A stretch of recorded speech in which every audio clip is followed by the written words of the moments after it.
The Liberal government has a big problem. It's stuck between a rock and a hard place, deciding whether to support a bill it doesn't seem to believe in or risk losing power entirely. We have deposed a law which is now at the very center of the survival of this government. This is what we call power. That law the Bloc Québécois is proposing is to increase old age security payments for people between 65 and 74 by 10%, which sounds appealing, except every single economist we spoke to said it suffers from a glaring problem. It would indebt an entire generation that is perhaps least equipped to deal with it. A generation the Liberals have promised to prioritize. We're looking at trying to spend $3.5 billion per year. By and large, that money has to come from younger generations. It's bad economics. It's even worse social policy. I can't think of a reason that justifies this policy. But if the Liberals don't play ball with the Bloc, they've threatened to rally the votes they need to bring the government down and force a snap election, something the Conservatives have also been clamoring to do. They're going to do anything they possibly can at this stage to try and bring down the government. So let's break down this dilemma and whether the Liberals will find a way out.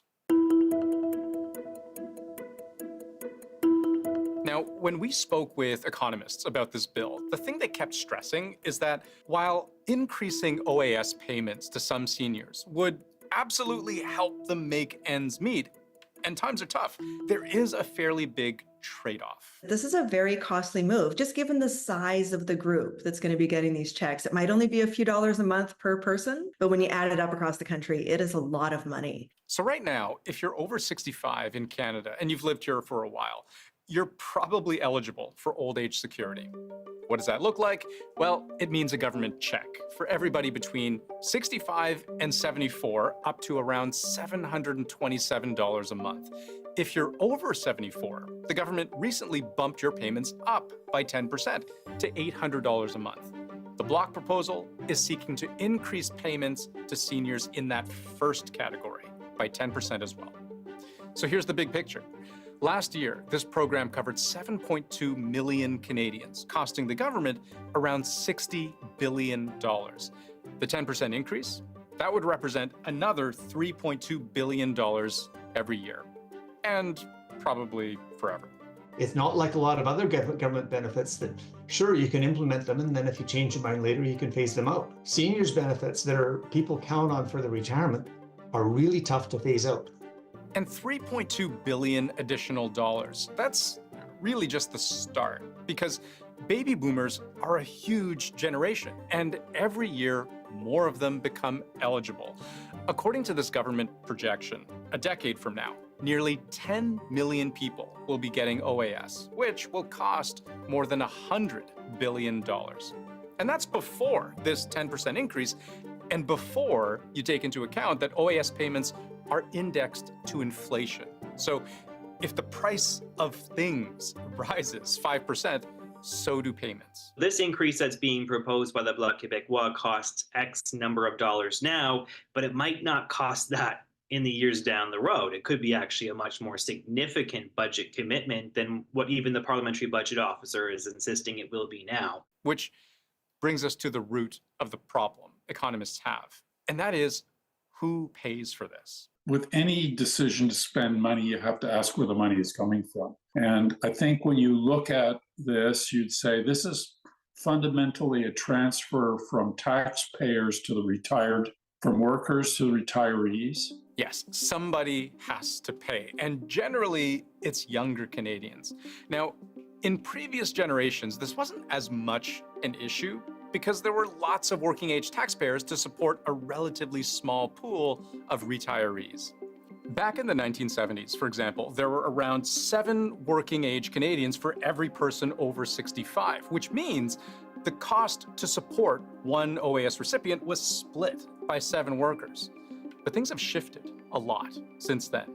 Now, there are just 3.3 workers for every person over 65. And by 2027, there will be just 3, which means every individual worker is paying more and more of their tax dollars to sustain this program. And what that means to working age Canadians is tax increases or spending reductions elsewhere. And that's a really difficult fiscal challenge for governments all over the world. And so those governments have to make some difficult decisions. Do you rack up more debt, which costs future generations more money? Do you raise taxes? Do you spend less elsewhere? Where do you find billions of dollars? The main concern I think we have is how are we going to pay for this? If we're going to start raising the taxes on young families, or maybe starting to claw back some of the child benefits they get, maybe we're going to claw back on those childcare systems that we've been trying to build, that's a huge expense to them. Now, this is where the issue gets prickly, right? Because seniors have struggled through spiking inflation the same way everyone else has. In some ways, their situations can feel even more precarious because they're often on fixed incomes. There are certainly a lot of seniors who are struggling just as everyone else is with some spikes in costs and rents and that sort of thing. But there are others who aren't. There are others who aren't. To explain what he means, consider how much money you can pull in every year and still be eligible for OAS. It's around $150,000 a year. So that's a really broad income range that covers all sorts of people. While that certainly includes some individuals who are very low income, who could really use the money, it also includes some very high income seniors, people who have six-figure salaries or maybe two six-figure salaries in their household and plenty of savings to rely on. Yes, if the government wanted to use a more precise tool to help low income seniors, there is another program called the Guaranteed Income Supplement, or the GIS. These payments are directly tied to your income. And so if poverty was the motivator, then we would boost the GIS, not the OAS. So it is unclear what problem it is trying to solve. But even then, consider one other factor. The rate of poverty among younger generations is nearly double that of people over 65. And according to the think tank Generation Squeeze, the government is already spending 4 times less on programs to support people under 45 than it is on those over 65. The baby boomers, those people born from, after the war until the mid 60s, are exactly the most favored group that we have in our population. So increasing payments even more for that latter group, question is it fair? Over the next 5 years, old age security is already planned to grow by $71 billion of additional spending. By comparison, housing will get $6 billion, post-secondary, $5 billion. The historic $10 a day childcare system will get $10 billion. So you can see the relative gap between 71 and 10 and 6 and 5. Both the change in housing prices and the current economic situation benefits older generations. And so then for the government to additionally increase income for older generations does exacerbate that inequality. So the Liberals have a decision to make. Can they support a bill that feels like the opposite of what they've spent years standing for? You, as a young Canadian, are the heartbeat of our economy, and you deserve an economy that gives you a fair shot at success. Or do they risk defeat at the hands of the opposition at a time when they have never been more unpopular and where every opinion poll suggests if an election were held today, they'd lose? There are 2 parties in the House of Commons that want an election tomorrow, and one of them is the Bloc Québécois. They just won the by-election unexpectedly in La Salle-Mar, and they'd like to have an election. The Conservatives want an election because they think they will form a government. Remember, the Liberals no longer have the tacit support of the NDP, ever since Jagmeet Singh unceremoniously ended his party's agreement with the government last month.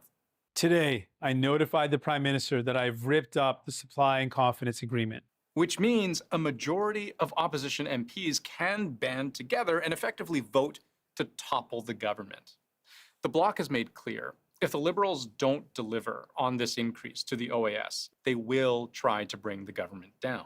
They might hope that they will go further than October 29th. They will not. So far, the Liberals haven't given a clearly defined position on the Bloc's ultimatum, but they have given clues. We really take as our starting point what is good for Canada and Canadians. We're not going to be held hostage simply to extend the life of our government to something that makes absolutely no sense. Which means the Liberals may only truly be considering two options: an election or another deal.